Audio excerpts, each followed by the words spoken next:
the timepiece, but with me. I probably slept through it. There was no probably about it. I had. But was it really my fault? On a night when I hadn't dropped on the berth till after midnight, there was no hope I'd awaken on time. Kitty! Disappointment laced the word. Only one way out of this sticky wicket, to dress as quickly as I could. It won't take me but a tick to get ready. Thankfully, I'd set out my travelling clothes last night. I won't take long, I promise. All I got in return was a highly disapproving frown. It did not display him to advantage. With no time to waste, I fetched my sage and lavender frock, silk stockings and undergarments, all in the height of fashion, of course, and stumbled past him in nothing but my nightgown and slippers. Praying that the lavatory was unoccupied, I rushed toward it, earning only one disapproving harumph from a passing matron. I had to admit I'd earned that. After all, a lady doesn't dash about in her undergarments in a public setting, or so A Lady's Guide to Etiquette and Deportment declared. After dressing as quickly as I could, I hurried back to the compartment. Magically, it had been put to rights, and our petit déjeuner had been served.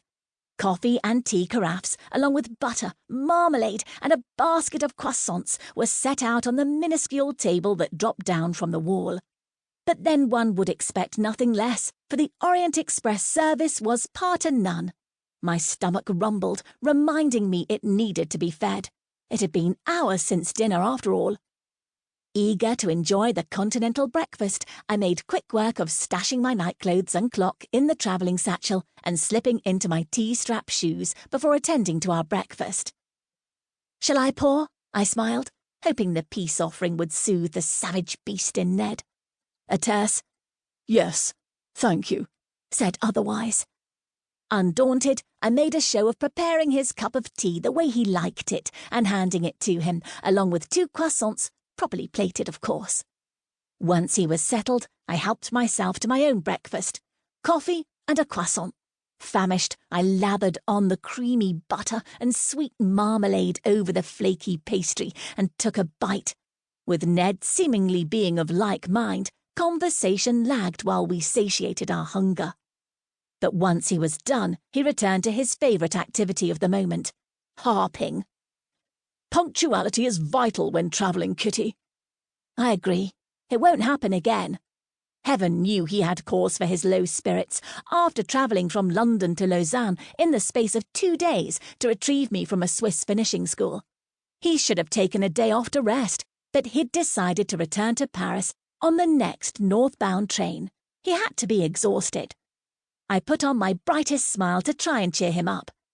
"But everything's right now, isn't it? I'm dressed. We've enjoyed our breakfast." I glanced at my wristwatch. "And we won't arrive in Paris for another half hour." He took in a breath and released it slowly, allowing the tension to seep slowly from him. "You do have a point."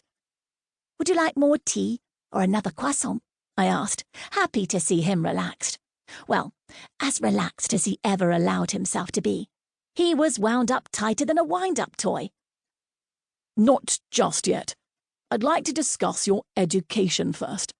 Did you enjoy school?" he asked, in a much mellower tone. Food and a hot cup of tea had apparently tamed the wild beast indeed. I did. I hadn't thought I would. After all, I'd perceived my enrolment at a private girls' school as punishment for a transgression, not as something to be enjoyed. But I'd been wrong. We were taught etiquette and deportment, along with piano, needlework, and drawing. The piano teacher was passable, but they had an excellent drawing master. "How did you perform in those subjects?" I now know the difference between a fish fork and a salad one, and how to create a seating chart when both a duke and an earl are present at a dinner table. For the first time he grinned. "I trust there was more to it than that." There was. Not to worry, Ned. I was a model student. His arched brow questioned my statement. "Nothing I can't accomplish when I set my mind to it," I insisted. "That I don't doubt."